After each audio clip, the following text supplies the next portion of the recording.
шарҳин ва дигар хабарҳо. Бозиҳои даври дуюми чемпионати Тоҷикистон ба анҷом расиданд. Дар бозии дастаҳои футболи Хуҷанд ва Хатлон мо шоҳиди 5 гол гардидем. Фишурдаи тамоми рақобатҳои даври дуюми дастаҳои Лигаи олӣ дар шарҳи ҳамкорони мо. дар доираи рақобатҳои даври дуюми чемпионати Тоҷикистон миёни дастаҳои шомили Лигаи олии мамлакат Истиқлоли Душанбе дар варзишгоҳи марказии ҷумҳуриявии пойтахт клуби марказии варзиши артишро истиқбол гирифт. Бозӣ аз ибтидо то ба охир ҷолибу диданӣ сурат гирифта, дар дақиқаи 19-уми рақобат капитан ва футболбози хатти ҳуҷуми дастаи Истиқлол Алишер Ҷалилов ба задани гол даст ёфту ҳисоби дидор кушода шуд. Бо ҳамин нишон дод қисмати аввали вохӯрӣ ба анҷом расид.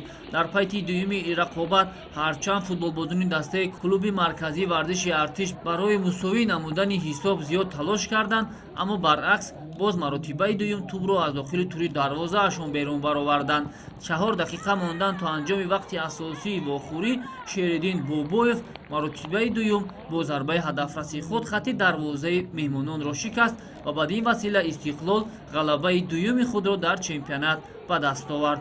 ёдовар мешавем ки шогирдони Виталий Левченко дар даври аввал бар дастаи Душанбе 83 ғалаба ба даст оварда буданд. Дастаи клуби марказии варзиши артиш бошад дуюмии бохти пайдарҳами худро дар чемпионат ба қайд гирифт.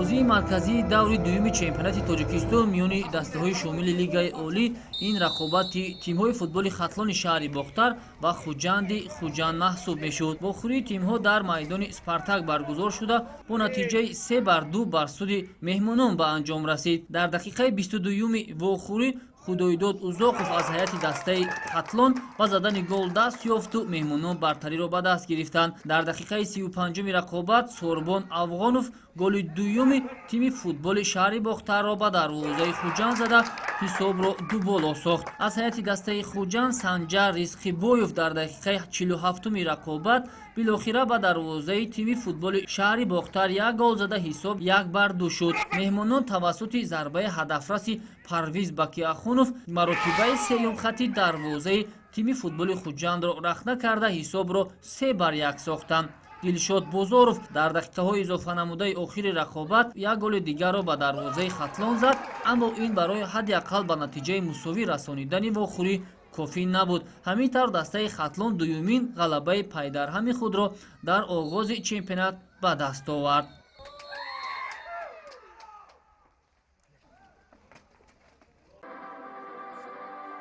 дастаи файзканди нояи восеъ дар даври дуюми чемпионати Тоҷикистон оид ба футбол байни дастаҳои Лигаи олӣ дар бозии хонагии худ бо дастаи Регар Тадаз майдондорӣ намуд. дастаи файзканд ба ҳайси мизбон аз дақиқаҳои аввали бозӣ бартариро соҳиб гардид ва ҳамин буд ки дар дақиқаи 5-уми бозӣ баъди зарбаи нимҳимоятгари дастаи файзканд тӯб ба дасти ҳимоятгари дастаи меҳмонон бархӯрд. довари марказӣ Саёҷон Зайниддинов дар ин ҳолат бе ягон дудилагӣ зарбаи 11-метра ё худ пеналти таъин намуд. нимҳимоятгари дастаи соҳибони майдон Саёди Ковузшо бо зарбаи ҳадафраси худ дастаи файзкандро дар ҳисоби бозӣ ба пеш баровард.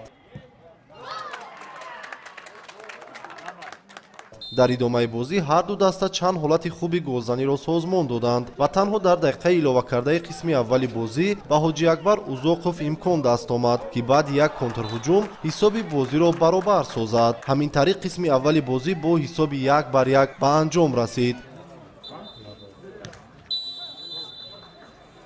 дар нимаи дуюми бозӣ бошад боз ҳам соҳибони майдон бартариро ба даст гирифта дасти кам 3 ҳолати хуби голзаниро созмон доданд ки дастаи меҳмонон дар хатти муҳофизат хуб бозигузорӣ карда имкон надоданд ки ҳуҷумҳо ба гол табдил ёбанд. дар дақиқаи 77-уми бозӣ бошад дастаи меҳмонон аз як вазъияти стандартӣ хуб истифода намуданд ва бо як зарбаи ҳадафрас Сардор Эминов тӯбро вориди дарвозаи Файзканд карда дар ҳисоби бозӣ ба пеш баромаданд. шогирдони Тоҳир Муминов барои наҷот додани даста аз бохт пурра ба ҳуҷум гузаштанд ки баъди 2 дақиқа саҳитараш дар дақиқаи 79-уми бозӣ бо кӯмаки яке аз футболбозони бо маҳорати кишвар Далерҷон Тухтасунов ба задани гол шарафёб гардида ҳисоби бозиро баробар 2-2 карданд. нуқтаи ниҳоиро дар ин дидор дар дақиқаи 85-уми бозӣ ҳимоятгари канории соҳибони майдон Вайсиддин Сафаров аз як контрҳуҷуми созмондодаи даста истифода карда голи ғалабаоварро ба дарвозаи дарвозаи меҳмонон ворид намуданд. ҳамин тариқ бозии мазкур бо ҳисоби 3-2 бар нафи дастаи Файзканд анҷом пазируфт ва дебютанти лигаи олии мамлакат аввалин ғолибияти таърихии худро дар лигаи олии Тоҷикистон оид ба футбол ба даст овард.